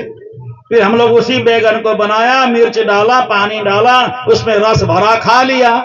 उस समय चाहिए, समय सब कुछ सिखा देता है। और चलते चलते आपको कह दूं, कल यहाँ पे बहुत बड़ी मीटिंग थी। 2 बजे से लेकर के 6 बजे तक हमारे आदरणीय योगी जी महाराज भी पधारे थे। योगी जी ने बड़ी अच्छी अच्छी बातें 2-4 कही। कल मीटिंग में, प्रवचन में अच्छी अच्छी बातें 2-4 कही। हमें धैर्य धाड़ करके काम करते जाना है। धैर्य को बिल्कुल नहीं खोना है। धैर्य खो देंगे तो सब कुछ समाप्त हो जाएगा। और अपने देश को बनाने के लिए हमें, क्योंकि जो संतों के साथ जो बात हुई वही बात मैं बता रहा हूं, करना ना करना तो लोगों की बात है। क्योंकि आज जो हिंदुओं की जनसंख्या घटती जा रही है, घटती जा रही है, घटती जा रही है, तो इससे हिंदू समाज चिंतित है, बड़ा चिंतित है। तो आज यूपी और बिहार उत्तर प्रदेश, बिहार और राजस्थान और कुछ दक्षिण का एरिया ना हो तो हिंदू एकदम कम हो चुके हैं। यहाँ पे 2-2, 3-3 बच्चे लोगों के 4 बच्चे तक भी हैं, लेकिन हमारे जो अमीर लोग हैं उनका एक ही बेटा होता है या एक ही बेटी होती है बस। तो जनसंख्या नियंत्रण हिंदुओं का घटता जा रहा है और लोगों का बढ़ता जा रहा है। तो जनसंख्या जिनकी ज्यादा होगी उन्हीं का भारत में शासन होगा।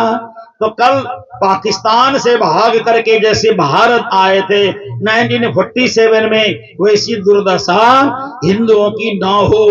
हिंदुस्तान से भाग करके हिंदू कहां जाएंगे, कहां जाएंगे, कौन सी जगह जाएंगे।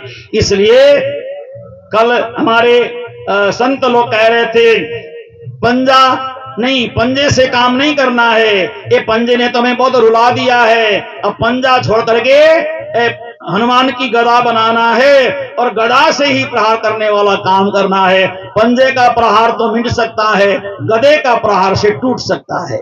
इसलिए गदे का प्रहार करने वाला काम करना चाहिए, हिम्मत से सब काम लेना चाहिए। सनातन धर्म को जितना आगे बढ़ा सकें उतना ही बढ़िया है। और निंदक लोगों का काम निंदा करना है ना। सनातनी हो गया, ये हो गया, जितनी लोग निंदा करेंगे उतना ही आपको भारत माता आशीर्वाद देगी। ऐसा सोच करके हमें आगे बढ़ना है।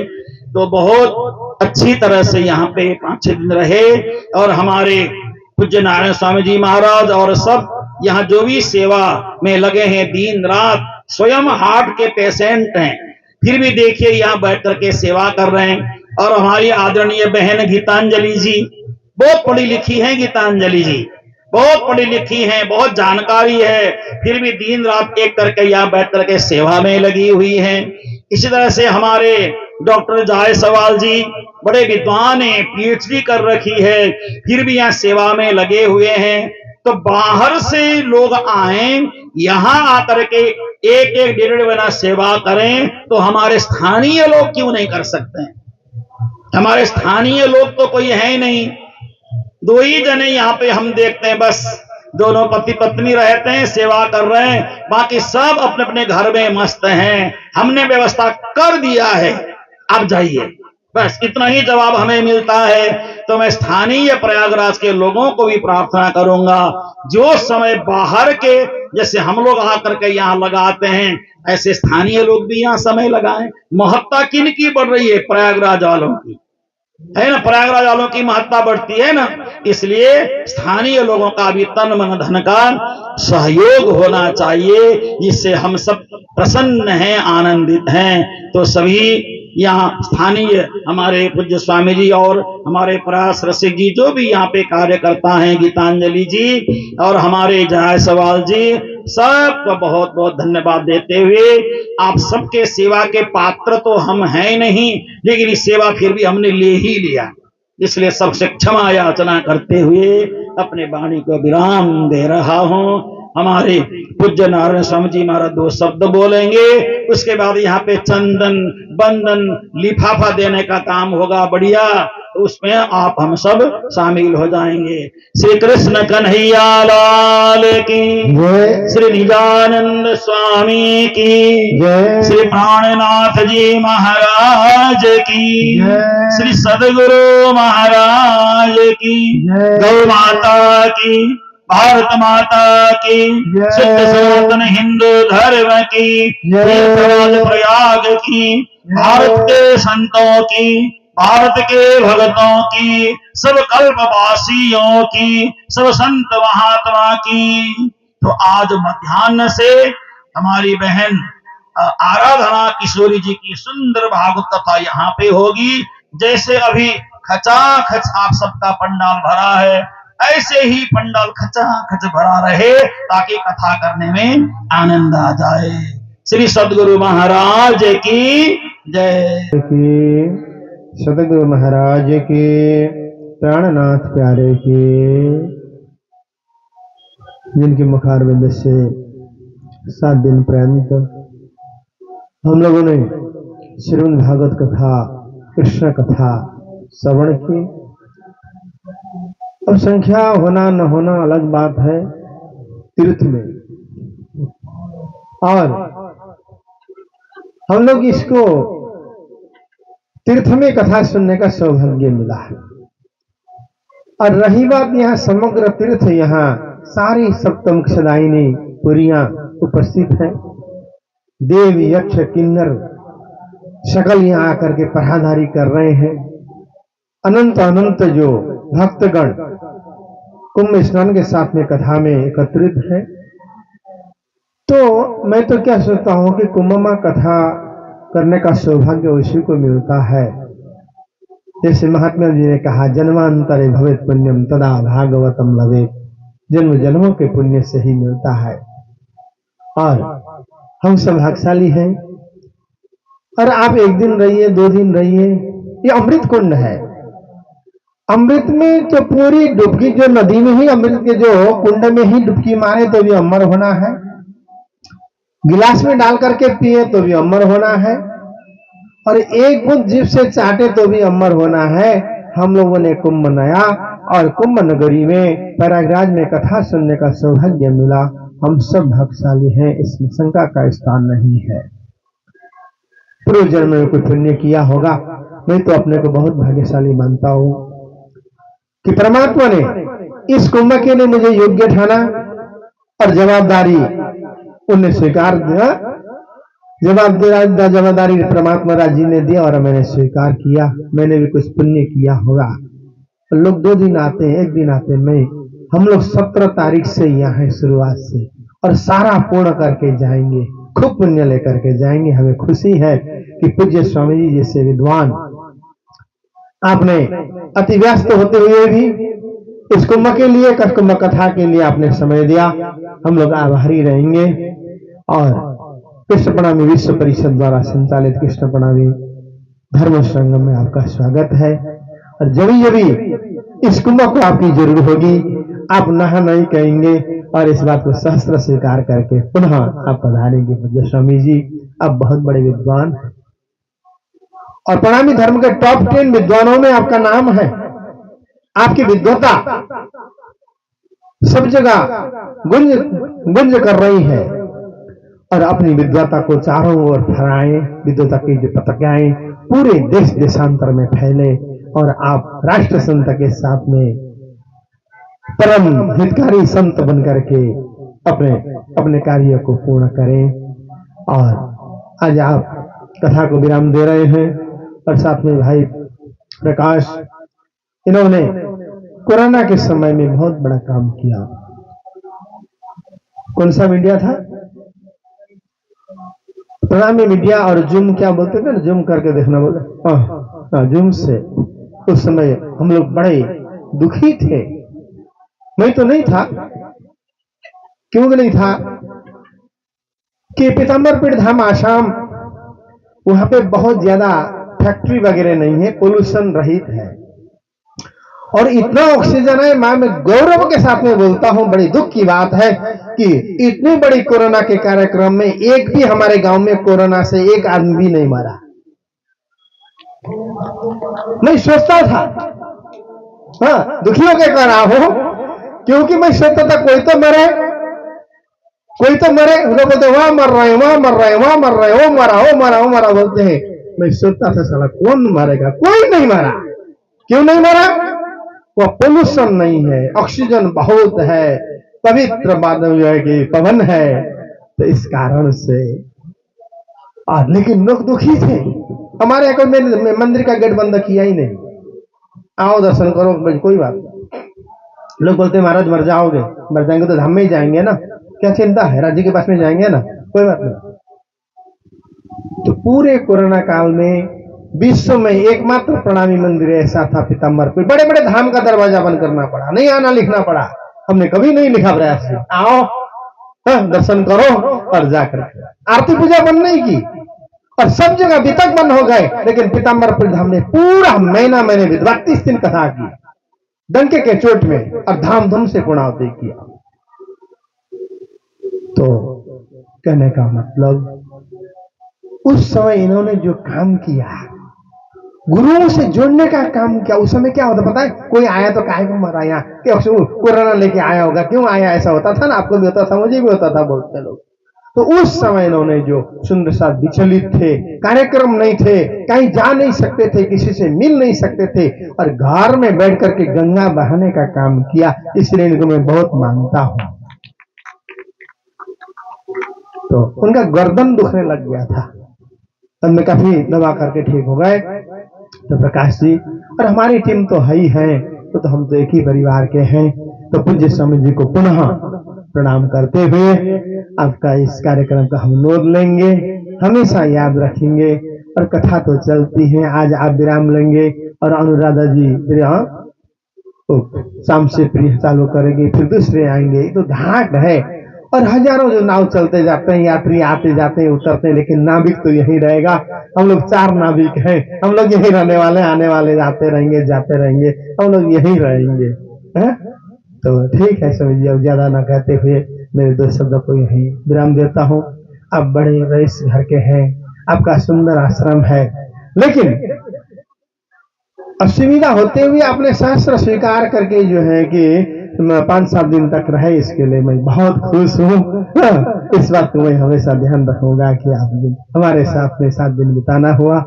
तो अब जो प्रयास जी थोड़ा चंदन सूख गया है, हम लोग ज्यादा तो प्यारी परंपरा नहीं है, लेकिन हाँ, बिना चंदन बंदन किए कैसे हो सकता है। चंदन बंधन से विदाई का कार्यक्रम कर रहे हैं। ऐसे में श्री कृष्ण प्रेमी विश्व परिषद के वरिष्ठ उपाध्यक्ष के पद में स्वामी श्री श्यामानंद जी महाराज जी हैं। सभी संतों के द्वारा इस कार्य के लिए विशेष सहयोग रहा है। सभी पुरियों से, सभी गुरुजनों से, कई सुंदर साधक जी के माध्यम से इस कार्यक्रम के लिए विशेष सहयोग रहा है। हमारे संतों के आशीर्वाद के द्वारा ही ऐसे कार्यक्रम सफल हुआ करते हैं। ऐसे कार्यक्रम आज इतने दिन तक चला आया और आगे और दिन पूरा 16 फरवरी तक भी चलता रहेगा। सभी गुरुजनों का आशीर्वाद ऐसे कार्यक्रम के प्रति है। और अधिक न कहते हुए इस कार्यक्रम को समापन करने के लिए पूज्य स्वामी जी से आग्रह करते हैं। अब जिसको भी प्रणाम करना हो महाराज जी को प्रणाम कर सकते हैं। तो किशोर जी के माता जी है ना, माता पिता पूज्य महाराज श्री को साल उड़ा करके सम्मान कर रहे हैं। किशोर जी के माता पिता भी बड़े खुश होंगे आज कि अपनी बेटी व्यासपीठ पर बैठ करके कथा सुनाएगी और माँ बाप सुनेंगे, वो भी कुंभ मेले में। तो इन्होंने मुझे भी फोन किया था, महाराज जी हार्दिक इच्छा है। तो मैंने बोला इच्छा पूरी कर लो, कोई बात नहीं। तो आज आप दोनों भी धन्य हैं, बेटी को अच्छे संस्कार दिए और साधु बनने में आपने मना नहीं किया। बहुत माँ बाप बड़े विचित्र होते हैं, साधु बनते हुए बच्चों को जो है घर में ले जाकर के बड़ी सुख खुशी करेंगे बोल के शादी कर देते हैं, लेकिन कभी आपने नहीं सोचा और बेटी की जो इच्छा थी वही इच्छा को बरकरार होने दिया। इसके लिए आप दोनों धन्यवाद के पात्र हैं। अब मैं इस कार्यक्रम को पूर्ण घोषित करता हूं और आरती होगी। आरती के पश्चात ऐसे हम सब उठ करके भोजन प्रसाद में जाएंगे। प्रणाम।